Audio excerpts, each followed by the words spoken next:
안녕하십니까. 1시간 동안 설명을 맡게 된 트러스자산운용의 이명광이라고 합니다. 이렇게 많은 분들 앞에서 이렇게 설명하기 되게 오랜만인 것 같은데 이번 시간을 통해서 많이 유익한 아이디어를 얻게 되시고 또 저희가 준비한 그 자문 상품에 대해서 좀 애착을 가지시게 되는 시간이 됐으면 좋겠습니다. 어쨌든 보시는 내용들은 뭐 다른 데서 보기는 좀 어려운 독특한 자료일 거라고 생각을 하고 있습니다.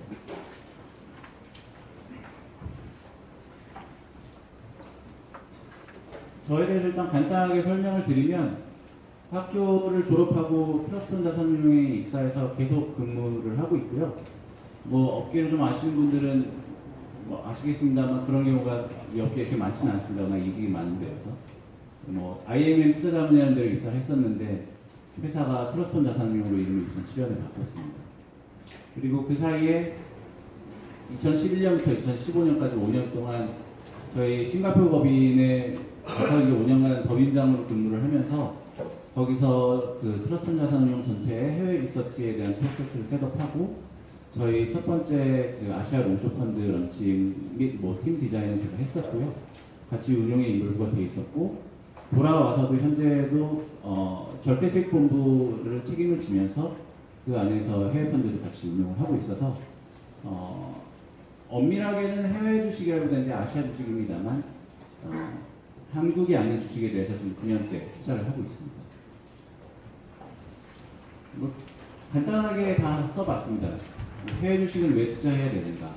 일단 뭐 우리나라에 없는 산업에 투자할 수 있다는 부분에 대해서는 다들 공감을 하실 것 같고요.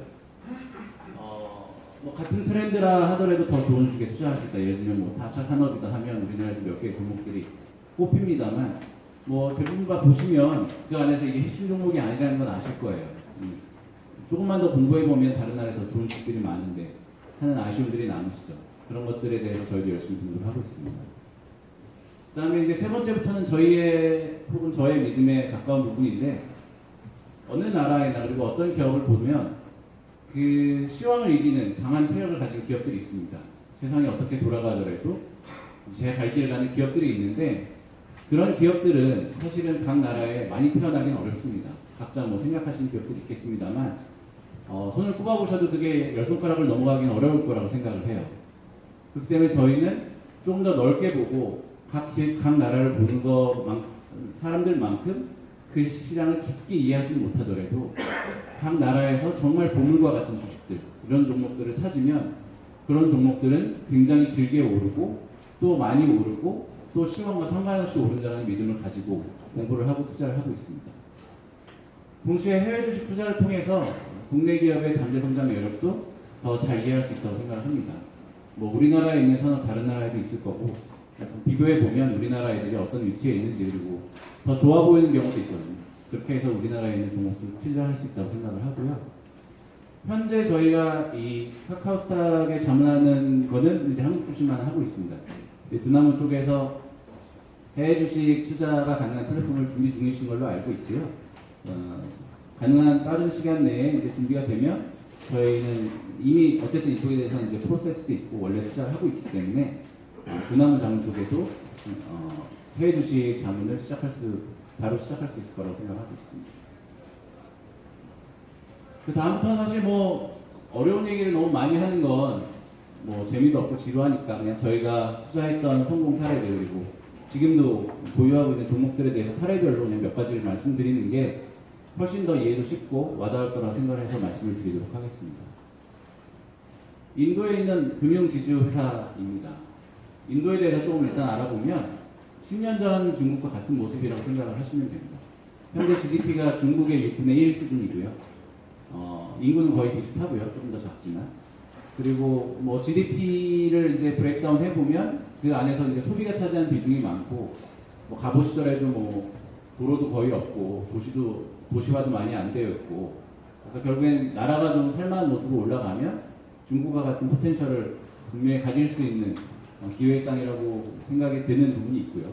동시에 이제 최근에 정치 안정 그리고 핵심 제도 정비 등을 통해서 경제 규모 확대와 기반을 마련하고 있습니다. 뭐 아시는 내용일 수도 있겠습니다만 각 주별로 사실 부가가치세 GST가 달랐었는데 2년 전에 GST를 통합을 했습니다. 한번 예를 들어보자면 예전에는 뭐 예를 들어 구자라트라는 주에 공장이 있다가 다른 주로 이동을 하려면 다른 세금 체계가 있기 때문에 한 번 세 번을 통과하고 갔었어야 돼요. 그러니까 한 나라로서 기능을 못했었던 겁니다. 근데 지금은 그게 2년 전에 통과가 됐고요. 또 부동산 관리법 관련법이 2년 전에 또 한 번 그 변경이 있었는데 그 전에는 예를 들면 분양을 하면 만약에 이제 그 아파트를 못 짓게 되잖아요. 그러면 당연히 보증금을 돌려줘야 되잖아요. 근데 보증금을 돌려줘야 한다는 법이 2년 전에 생겼다고 해요. 그 전에는 보증금을 떼어먹는 개발업체가 그렇게 많았다고 하고요. 굉장히 나라다운 모습으로 돌아가야 되는 굉장히 당연한 것들이 법적으로 지금 정비가 되고 있는 나라입니다. 그 나라의 금융산업에 대해서 살펴보겠습니다. 인도는 나라 크기에 비해서 은행 숫자가 상당히 적은 편입니다. 왼쪽을 보시게 되면 이제 국가별 은행 수 및 은행 사용 인구 비중이라고 되어 있는데요. 중국은 너무 숫자가 많아서 그냥 제가 스케일을 잘랐는데 중국에는 약 4,000개의 은행이 있습니다. 필리핀은 622개의 은행이 있고요. 인도네시아도 뭐 한 인구가 2억은 됩니다. 119개의 은행이 있는데요. 네 번째가 인도네시아입니다. 세 번째 이제 인도를 보시면 인도의 인구가 어쨌든 굉장히 많음에도 불구하고 97개의 은행밖에 없습니다. 그리고 이제 붉은색으로 되어 있는 게 뱅크 파퓰레이션이라고 되어 있는데, 그러니까 은행의 계좌를 가지고 있는 사람이 전체 인구의 몇 명이냐는 겁니다. 이렇게 되면 이제 우리나라는 94%가 가지고 있죠. 거의 다 가지고 있는 건데 인도네시아는 36%, 인도는 53%가 은행 계좌를 가지고 있는 거예요. 그러니까 은행 계좌가 없는 사람이 절반이죠. 경제 규모의 확대에 따라서 소비자 금융의 비중이 확대되는 게 모든 국가에서 나타났던 공통적인 사례입니다.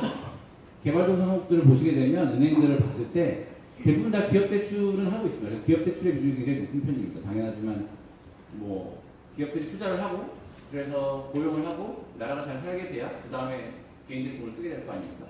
그래서 발전 단계가 낮으면 낮을수록 기업 대출은 많이 하고 있지만 은행들이 소비자 대출을 의 비중이 굉장히 적은 편이고요. 나라가 발전을 하면서 은행들도 결국에 이제 소비자 금융 비중, 개인 대출 비중이 늘어나게 되어 있습니다. 이렇게 보면 어느 나라나 대출 수요자와의 접점을 어떻게 확보하고 어떻게 소비자들한테 대출을 하는지, 개인들한테 대출하는지가 문제이고 있는 국가마다 다른 영상으로 나타나고 있습니다. 중국 같은 경우에는 P2P라고 하는 대출이 전체 글로벌 P2P 대출에서 거의 80% 이상이 다 중국에서 일어나고 있고요. P2P라는 그냥 가면을 쓴 대부 업체들이 굉장히 많습니다. 중국은 어쨌든 P2P라는 형태로 진행이 되고 있고요. 인도네시아나 뭐 필리핀 같은 경우에는 뭐 어떻게 이렇게 은행 숫자가 많겠습니까? 사실은 우리가 보기에는 지방은행만도 못한 이제 금고형의 은행들이 실제로 그냥 굉장히 작은 스케일로 소비자들한테 접점을 가진 대출을 하고 있는 거예요. 인도의 경우에는 은행을 뒤에다 끼고 이제 그 에이전시 업체들, 컨슈머 파이낸스나 이제 뭐 모기지 대행 업체들이 은행의 대출을 도와주고 있습니다. 이 사업이 굉장히 어떻게 보면 악랄한 비즈니스일 수도 있는 게 은행에서는 8%의 이런 업체들한테 빌려줍니다. 이런 애들이 11%의 마진을 띄고요. 약 18%에서 19% 정도의 시골에 가서 대출을 해줍니다. 뭐 예를 들면 뭐 전기도 안 들어오고 뭐 수도도 잘 안 돼 있고 이런 데 가서 발로 뛰어가지고서는 대출을 떨어옵니다. 그런 업체들이 많습니다. 동시에 이제 보험 쪽을 보게 되면 인구의 생명보험 밀도는 중국의 25% 수준인데 오른쪽으로 보시면 되는데 맨 끝에 이제 인도가 있죠. 중국이 여기 있습니다. 중국도 사실 이제 일본이나 뭐 미국 케이스로 가려면 갈 길이 멀었죠. 그래서 중국의 생명보험사들도 주가가 좋은데 중국만도 못한 게 있는 거예요. 그래서 생명보험 시장의 성장 여력이 매우 높다고 할 수 있습니다. 이 회사에 대해서 좀 더 말씀을 드려보면요.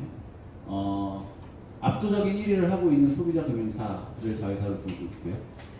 동시에 보험사를 일반 보험, 재물보험사와 생명보험사 두 개를 전 세계에서 가장 유명한 생명보험사와 JV를 맺어서 가지고 있습니다. 인도의 인구 구조학적으로 투자하기 원하신다면 인도가 잘 될 거라고 생각하면 분명히 레버리지가 있을 수 있는 주식이고요. 이 회사의 전체 지금 그러니까 돈을 벌고 있는 건 소비자 금융 회사입니다. 그래서 각 전국의 에이전트들이 깔려 있고요. 생명보험은 지금 아직 인도에서 팔린 시기가 아닌데 생명보험이 팔린 시기가 되면 이 회사는 일단 소비자 금융 쪽에 에이전트 들고 있기 때문에 분명히 시너지가 날 거라는 게 제 생각입니다. 동시에 이 회사는 14년부터 예금을 받고 있습니다.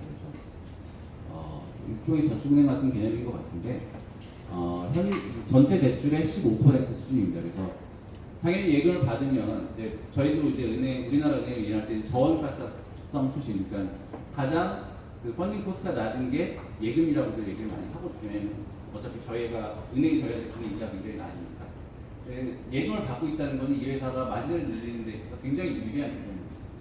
이 회사의 예금은 2014년에 시작을 했고 굉장히 빠르게 올라가서 전체 대출하는 거에 그 원가 중에 이제 전체 중에 이제 펀딩 코스트의 15% 정도를 차지하고 있습니다. 그래서 이런 부분도 경쟁사 대비해서 이점이 있는 상황이고요. 그리고 이 회사는 동시에 이 회사가 IT의 다른 경쟁사 대비 투자를 굉장히 많이 하고 있습니다. 인도의 이제 끝단에 있는 시골에 가면 예를 들면 대출을 하고 싶으면 대출 계약서를 들고 가서 사인을 받고 그걸 이제 얘는 이제 프로세싱 센터라고 부르는데 거기까지 가는데 한 이틀이 걸리고요. 거기서 이제 심사를 하고요. 뭐 예를 들어서 뭐 오탈자가 있다거나 아니면 뭐 서류가 미비하다거나 다시 돌려보내서 가져오라고 하면 또 이제 이틀가 걸리고 그리고 이제 심사가 완료돼서 그럼 오늘 이제 쏴줘라 이렇게 하면 한 2주가 걸리는 거죠. 근데 이 회사는 이제 에이전트들이 태블릿을 들고 다니고 태블릿에 사인을 하면 바로 이제 클라우드로 프로세싱 센터로 가고 거기서 이제 실시간으로 심사를 한 다음에 대출을 해주면 한 3, 4일이면 된답니다. 맨 처음에 어떤 식으로든 규모가 커져왔기 때문에 그 이후에 이제 자연스러운 스텝을 밟고 있는 거죠. 이런 식으로 해서 경제 회사를 늘리고 있는 회사입니다. 이게 이제 보여드릴 차트는 대부분 다 5년 차트인데 인도의 센섹스 지수가 대표 지수인 센섹스 지수도 굉장히 많이 올랐습니다. 5년 동안 거의 100%가 오른 건데 이 회사 같은 경우에는 뭐 압도적으로 올랐고 보시는 것처럼 사실 큰 굴곡이 없이 올랐습니다. 그러니까 이런 주식을 좋아합니다. 이런 주식들을 보고 싶고요. 회사 이름 알려주시면 안 돼요? 장사 미천이라서 장사 미천이라서 알려드릴 수 없습니다. 굉장히 이런 종목들 파악하는데 시간이 많이 걸리고요. 뭐 이쁘게 봐주신다면 저희 자문 서비스 이용해 주십시오. 하나는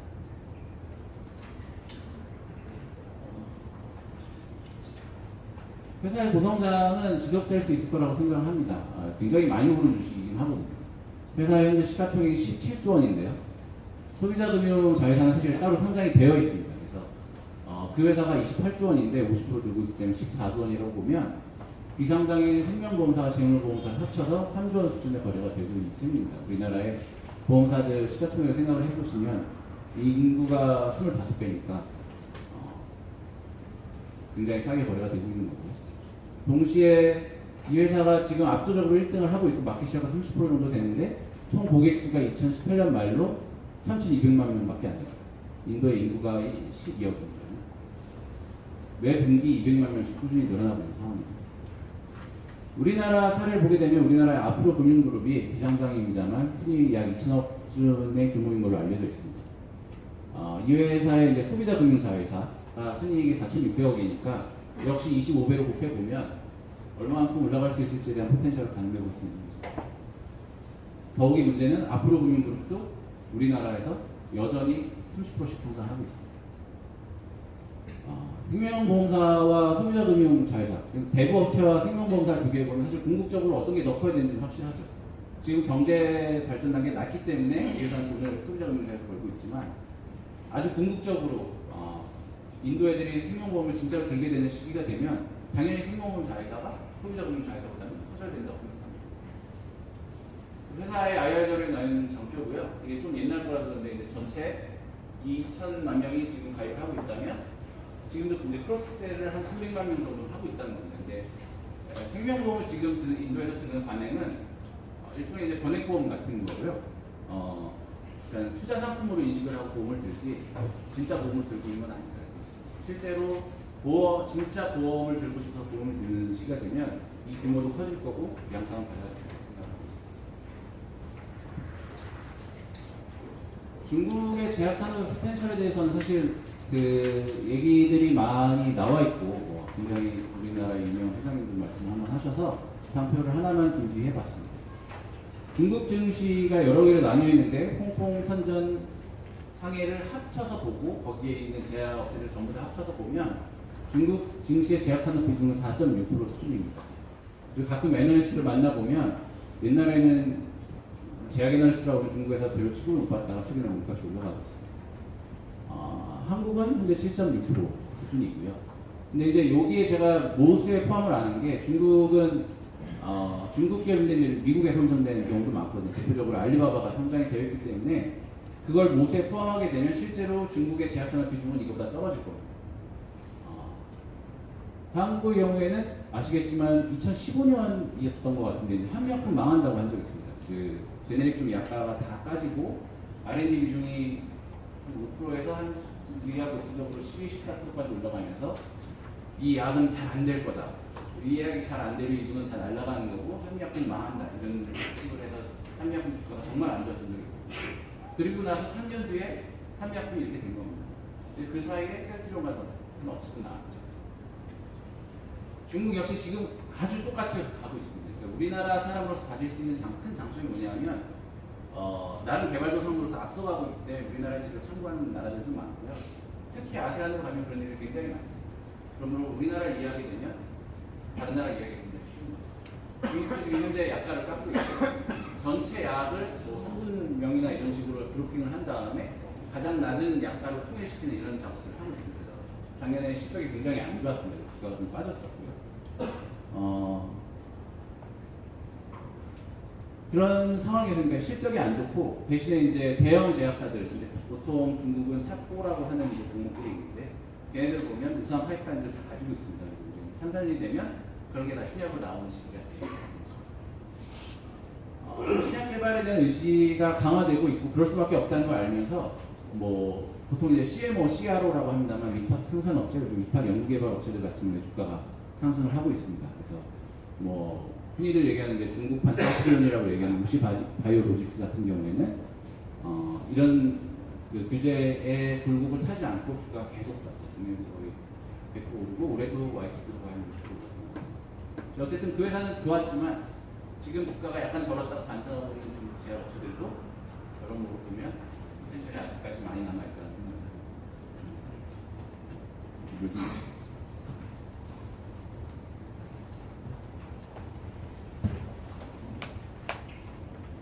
어떤 나라든지 외식이 늘어나는 건 글로벌한 트렌드인 것 같습니다. 우리나라도 마찬가지고 중국도 그렇습니다. 그래서 왼쪽에 보시는 것처럼 중국 푸드 서비스 성장성을 보시게 되면 전체 시장이 어쨌든 10에서 한 15% 정도씩을 꾸준히 상승을 하고 있죠. 오른쪽으로 보시게 되면 중국의 인당 푸드 서비스 지불액인데 시장 자체는 사이즈가 미국이랑 거의 비슷했던 것 같습니다. 하지만 인당으로 나오면 당연히 한 4분의 1밖에 안 되는 거죠. 뭐 먹는 건 다 똑같은 거니까 당연히 돈을 많이 벌면 이만큼까지 올라갔다고 보는 게 맞을 것 같고요. 근데 재밌는 건 2017년 기준으로 외식 업체 순위를 보면 프랜차이즈들을 봤을 때 1등이 KFC, 그 다음 맥도날드, 스타벅스, 그 다음에 피자. 그러니까는 5등까지 봤을 때 중국 그 로컬 음식을 가지고 프랜차이즈로 규모를 키우는 회사가 아직 없습니다. 그래서 중국의 로컬 음식들은 아직도 브랜드화 그리고 기업화 잠재력이 매우 높다는 생각을 가지고 있습니다. 우리나라 사례에서도 나타났듯이 외식 산업 성장에 좀 더 확실한 투자 대안이 투자적 유통업체라는 생각을 가지고 있습니다.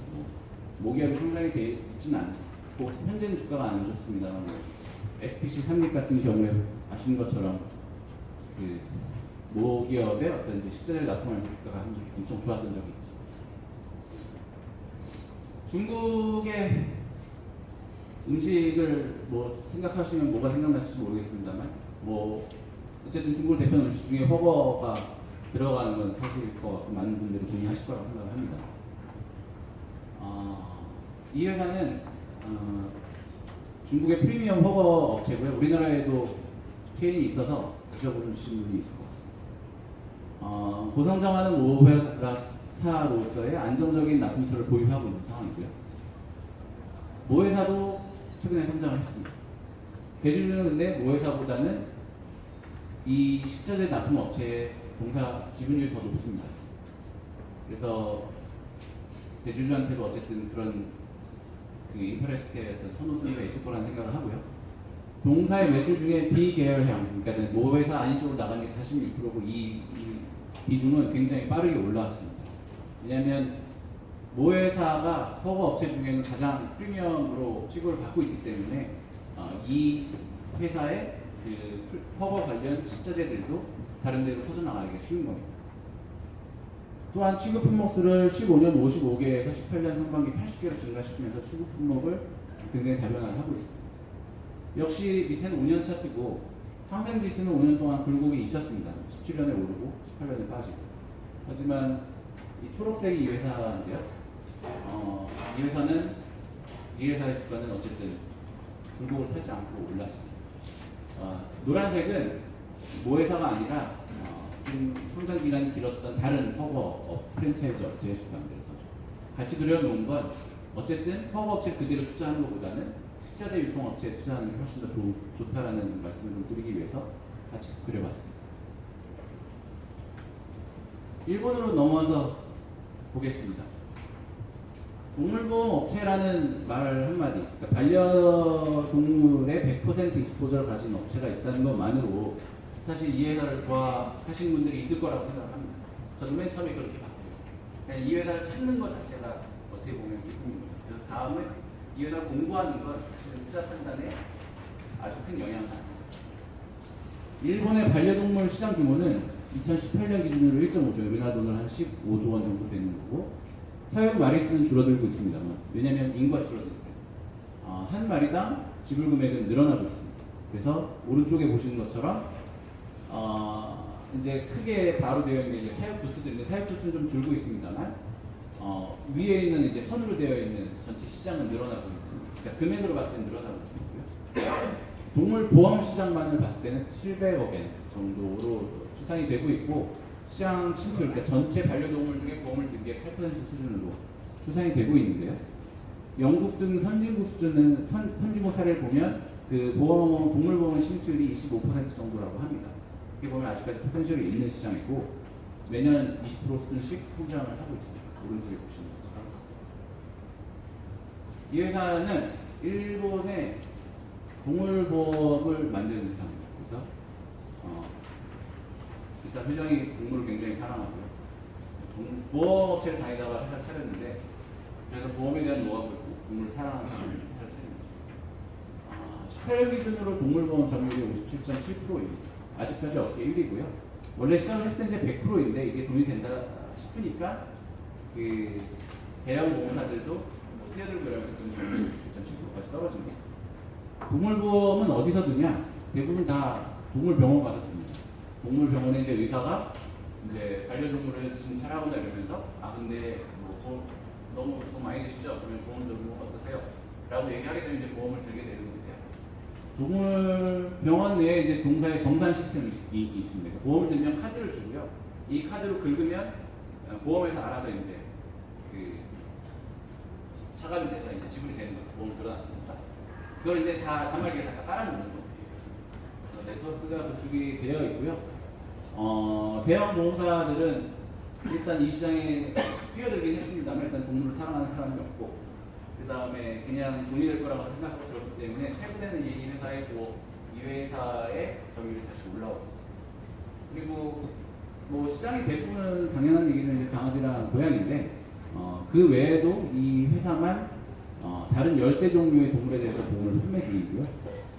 이 15종류의 동물에 대한 보험 판매가 다른 경쟁사들과 굉장히 압도적인 수준입니다. 뭐 일본 사례이다 보니 뭐 다른 이제 개발도상국처럼 주가가 압도적이지는 않았습니다만 일본은 사실 1조에서 한 5조까지는 거의 주식으로도 취급을 못 받고요. 커버하는 애널리스트가 한 명도 없는 경우가 굉장히 많습니다. 그런 중소형 주식들 중에 발굴을 해서 투자할 만한 가치가 있는 회사들이 굉장히 많다고 생각을 하고요. 그런 어떤 중소형 1조에서 5조 사이에 이제 그런 종목들이 굉장히 보물과 같은 나라가 일본입니다. 그러니까 경제 발전 단계에 따라서 어디서 종목을 골라야 되는지가 나라가 다른 거죠.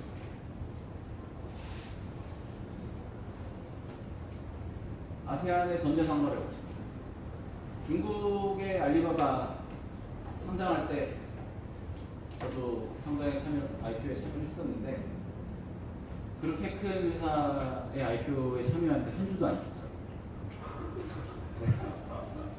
펀드의 3배수까지 부풀려갖고 한 줄에도 받으려고 넣었었는데 한 줄 못 받았어요. 그리고 알리바바가 이렇게 됐죠. 중국의 전자상거래 시장이 이렇게 됐기 때문에 그 다음에 전자상거래가 어떻게 될 건지에 대해서 어느 나라의 전자상거래가 될 건지에 대해서 관심이 많습니다. 그 중에 하나가 아세안이라고 생각을 하고요. 아세안 국가들의 총 인구는 5.9억 명으로 중국, 인도 다음으로 많습니다. 아세안 국가 중에 인구가 가장 많은 인도네시아의 경우에는 전자상거래 시장이 중국보다 빠르게 성장하는 중입니다. 이 오른쪽으로 보시면 사실 뭐 필리핀이나 말레이시아 이런 애들이 사실 중국보다 성장률이 떨어지는 건 어떻게 보면 약간 기분이 새는 일이긴 합니다. 근데 이거는 시장이 커졌기 때문이 아니고요. 시장이 커질 만한 기반이 마련이 되지 않았기 때문에 아직 발이 안 큰 거라서 이 숫자를 가지고 포텐셜을 가는 게 공부는 아니라고 생각하고 분명히 인도네시아처럼 빠르게 성장할 수 있는 전제가 있습니다. 말레이시아는 좀 다른 얘기입니다만 필리핀이 인도네시아만큼 성장하지 않는 이유는 인도네시아는 크게 섬이 몇 개가 있는 거죠. 필리핀은 좀 잘게 섬이 나뉘어 있습니다. 물류망을 구축하기가 상대적으로 좀 어려운 단점이 있습니다. 국가별 이제 B2C 전자상거래 진출 비교를 보시게 되면 중국이 저 밑에 있죠. 근데 올라오는 속도가 굉장히 가팔랐고 저게 결국엔 알리바바고 저게 결국엔 진동상청이었고 그 다음에 뭐 핑도또 이런 것들 뭐 다들 막 몇백 줄씩 하는 회사들이죠. 왜요? 그 밑에 지금 필리핀이랑 인도네시아. 이 회사는 상대적으로는 아세안에서 서비스를 일찍 시작한 편은 아니에요.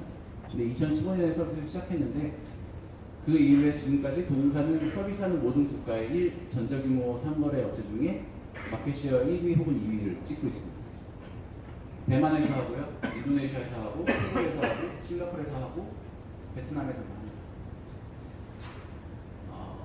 아마 이전에 시작했던 애보다 좀 빠르게 마켓시어를 잡아먹을 수 있었던 거는 이 시기쯤에 핸드폰의 진출이 급속하게 아세안 국가들한테서 늘어났고요. 애초에 이제 인터페이스나 이런 것들을 앱에 맞춰서 시작을 했던 부분이 강점으로 작용했던 걸로 판단을 하고 있습니다. 동시에 이 회사는 그렇기 때문에 뭐 예를 들면 실시간으로 이제 피드백이 가능한데 메신저 기능이 있어서 뭐 이거는 뭐 사이즈 어떻게 되면 좀 얼마에 맞으면 돼요. 뭐 색깔은 뭐 이거랑 좋은 것들 이런 것들이 이제 실시간으로 피드백이 있어요. 압도적인 1위는 아닙니다만 굉장히 빠르게 성장을 해왔고요.